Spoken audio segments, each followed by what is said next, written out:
Hey, what's up? It's the Political Brown Kid here. A while ago, I recommended a female rap artist that I thought was bringing something different to the game. It was different as positivity and non-ratchetness.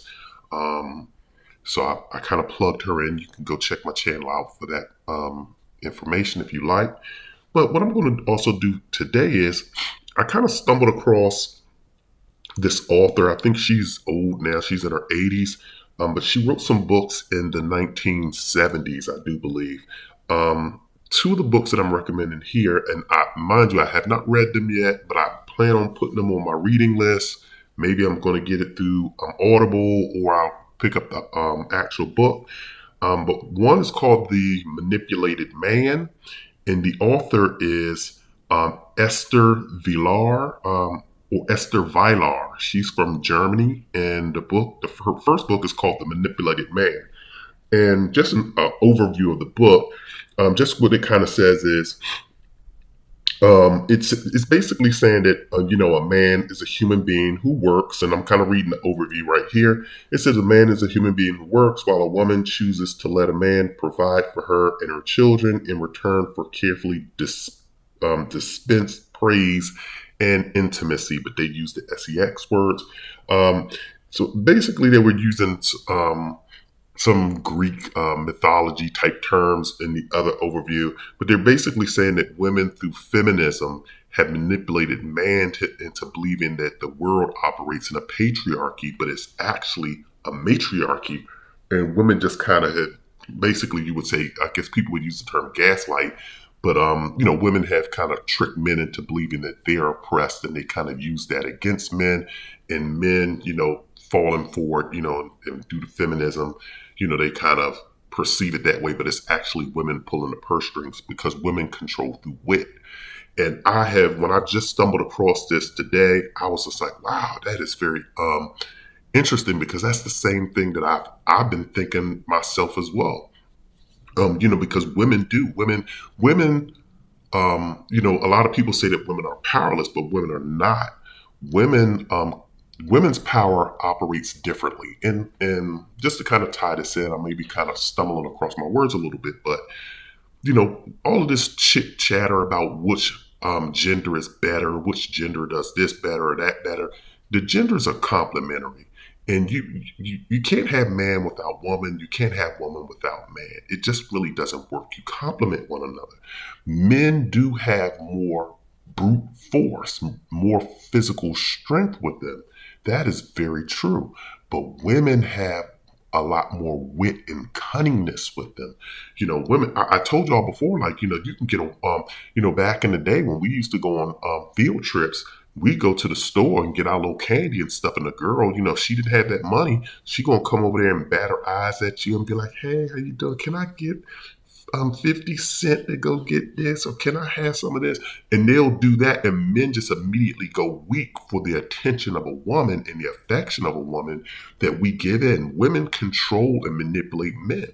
There have been many women that have gotten men beat up, physically harmed, deleted even, through controlling and manipulating one man against another. So women are very witty in that perspective. So they use what they have. We all do. You use the resources that you have to your advantage. And that's basically what they were saying in this book, is that women kind of gaslight and, basically guilt men into, thinking, that they're being oppressed, when in actuality, the woman is controlling the man. And once again, I've done a post on this. If you go back and check my archives, the man really, when you look at it, and I'm not trying to say that men aren't running things. We men are doing, like I told y'all, both men and women, they control and run things in different arenas.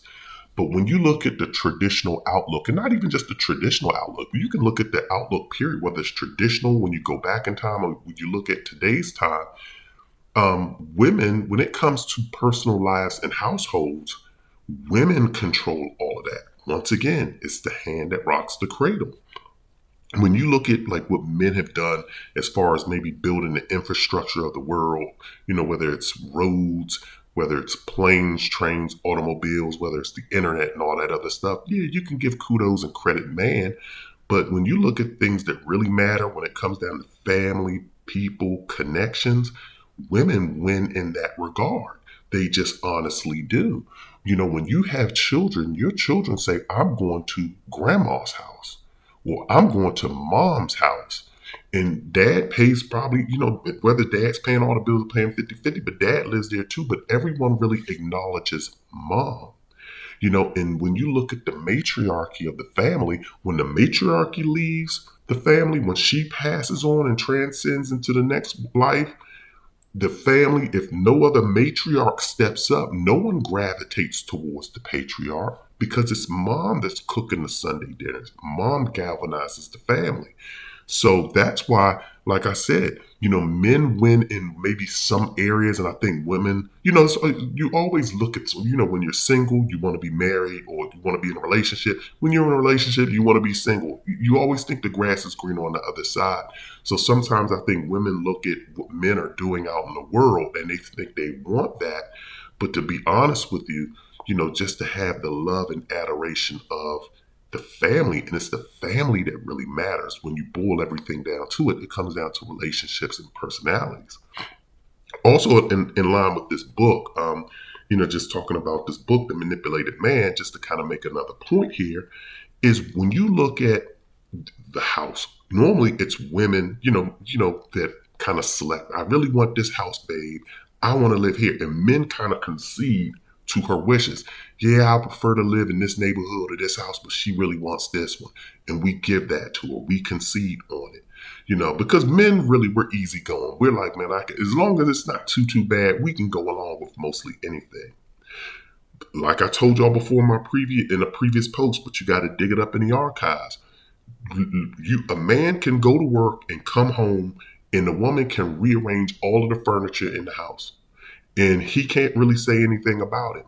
Not really. I mean, he could. I'm not trying to say he can't. He could, but really, it's the woman that does the decorating, and she controls the furniture. Women do all that stuff.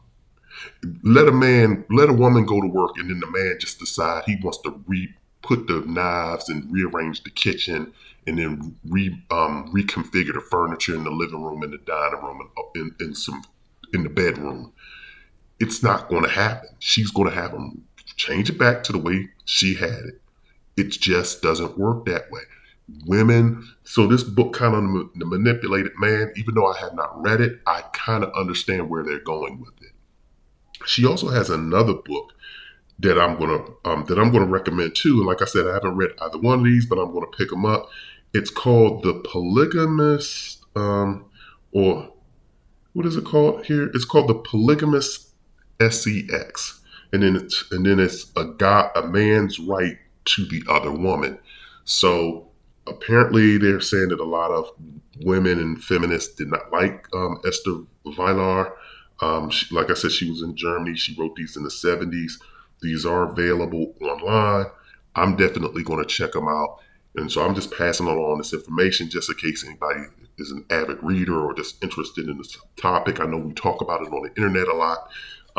And I know I'm kind of presenting something, that's kind of already geared towards my particular mindset. Maybe I should find something that recommends an opposing view on it, and I'll try to do that and get that back to you all, just so I can kind of be fair and impartial. But these are just the two things, and I just kind of want to make a post on this. And those are the two books that I'm gonna look up, I'm gonna read, and maybe I'll do a review on it at a later time once I get through them. But this is the Political Brown Kid. I'm out of here.